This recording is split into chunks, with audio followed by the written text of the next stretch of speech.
Assalamualaikum warahmatullahi wabarakatuh. Selamat pagi anak-anak.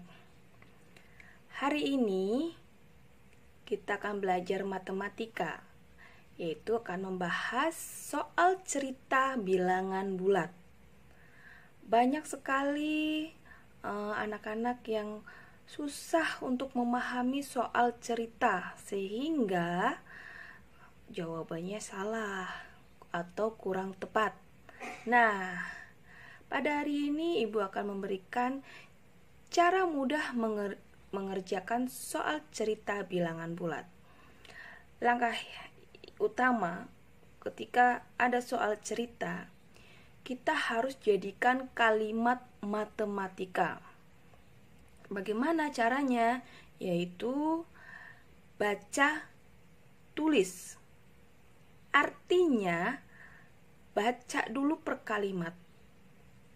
Setelah dibaca per kalimat kan ada angka atau bilangan. Kita tulis bilangannya sampai selesai. Yang kedua, menentukan bilangan bulat negatif. Bilangan bulat negatif digunakan untuk menyatakan suatu tempat di bawah permukaan laut. Kalau ada soal berada di bawah permukaan laut, berarti itu pasti negatif.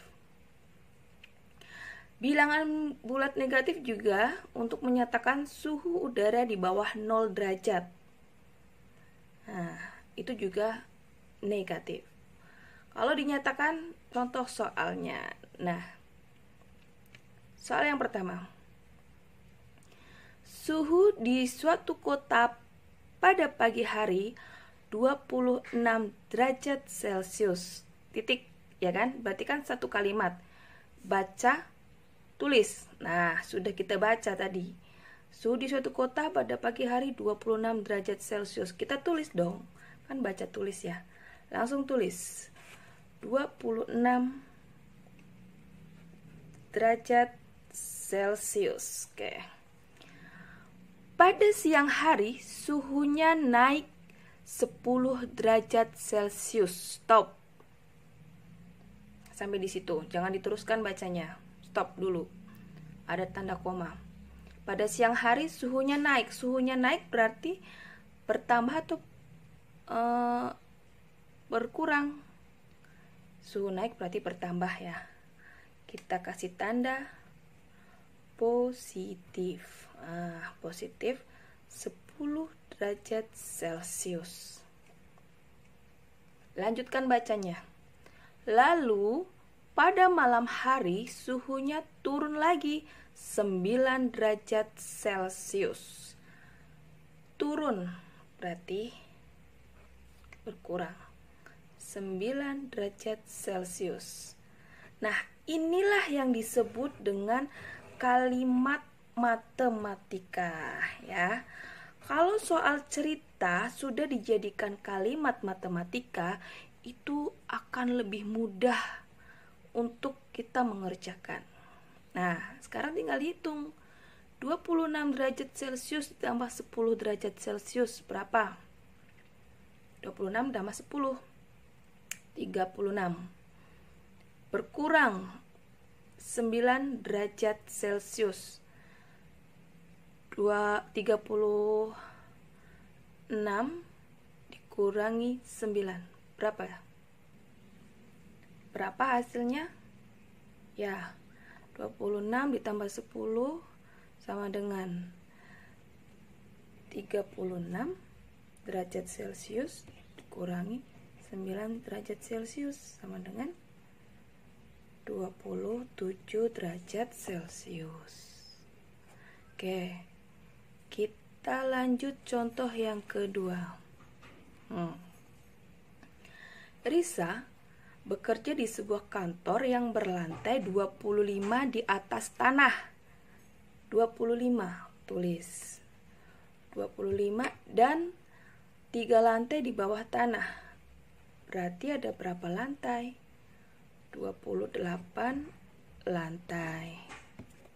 Nah, sekarang Risa, lanjut ya bacanya ya. Risa ada di lift lantai 5. Stop. Tulis. Setelah baca, tulis. Lantai 5. Ia turun 7 lantai untuk mengantarkan barang. Bacanya stop. Turun berarti kita harus kurang. Menjadi 7. Ya. Setelah mengantarkan barang, ia harus naik lagi 16 lantai untuk memberikan laporan. Naik lagi berarti positif atau di jumlah. Berapa naiknya? 16 lantai. Nah, pertanyaannya, di lantai berapakah Risa memberikan laporan? Nah, ini sudah menjadi bentuk kalimat matematika. Dari sekian panjangnya kalimat, dijadikan kalimat matematika jadi seperti ini. Mudah kan? Jadi gampang untuk mengerjakan. 5 dikurangi 7 berapa? 5 dikurangi 7 negatif 2. Ya, betul. Terus ditambah 16 sama dengan berapa? Sama dengan negatif dengan positif, besaran mana? Positifnya, berarti hasilnya pasti positif. Negatif 2 ditambah 16, hasilnya 14. Berarti Risa memberikan laporannya di lantai 14. Ya, gampang kan? Oke, lanjut. Contoh soal yang ketiga. Sudah ada soalnya. Oke. Seekor lumba-lumba berada pada kedalaman 5 meter di bawah permukaan laut. Stop. Bacanya. Tinggal tulis. 5 meter di bawah permukaan laut. Tadi sudah disampaikan bahwa bilangan bulat negatif digunakan untuk menyatakan suatu tempat di bawah permukaan laut. Di bawah permukaan laut berarti negatif. Berarti 5 adalah bilangan negatif. 5 meter ya. 5 meter. Kenapa negatif? Tadi karena di bawah permukaan laut. Kemudian melompat ke atas setinggi 12 meter. Melompat ke atas berarti positif. Ditambah 12 meter. Sama dengan berapa? Inilah. Negatif 5 meter. Negatif 5 ditambah 12. Lihat yang paling besar negatifnya atau positifnya. Positifnya kan, berarti hasilnya pasti positif. Negatif 5 ditambah 12 sama dengan 7 meter. Nah, mudah bukan? Sekarang kalian sudah paham? Kalau sudah paham, nanti berlatih untuk mengerjakan soal-soal. Tetap semangat ya. Selamat mengerjakan. Semoga hasilnya memuaskan. Cukup sekian. Wabillahi taufiq wal hidayah. Wassalamualaikum warahmatullahi wabarakatuh.